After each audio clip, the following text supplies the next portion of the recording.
राम गुण गाओ रे, हरि के गुण गाओ रे, प्रभु के गुण गाओ रे, स्वामी के गुण गाओ रे।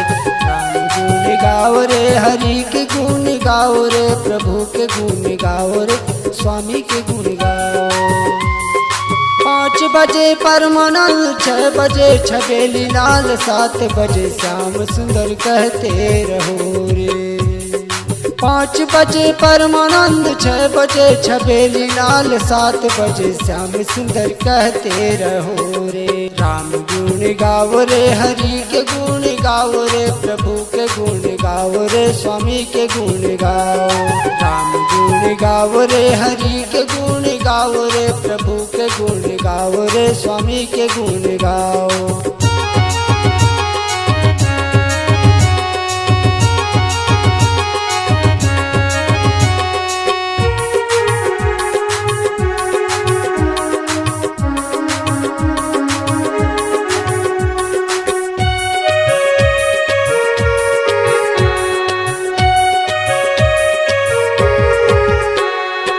8 बजे आनंद कर, 9 बजे नारायण कहो, 10 बजे दमोदर के दास होई रहो रे।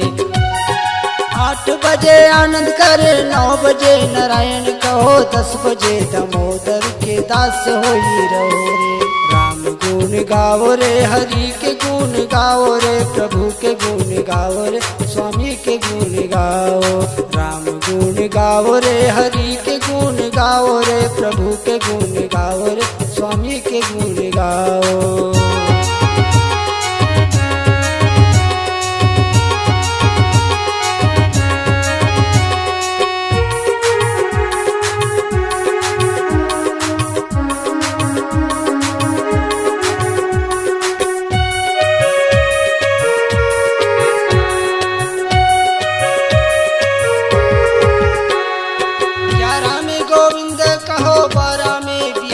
लाल 1 बजे हरिओम तस्यत कहो रे। 11 में गोविंद कहो, 12 में बिहारी लाल, 1 बजे हरिओम तस्यत कहो रे। राम गुण गाओ रे, हरि के गुण गाओ रे, प्रभु के गुण गाओ रे, स्वामी के गुण गाओ। राम गुण गाओ रे, हरि के गुण गाओ रे, प्रभु के गुण गाओ रे, स्वामी के गुण गाओ।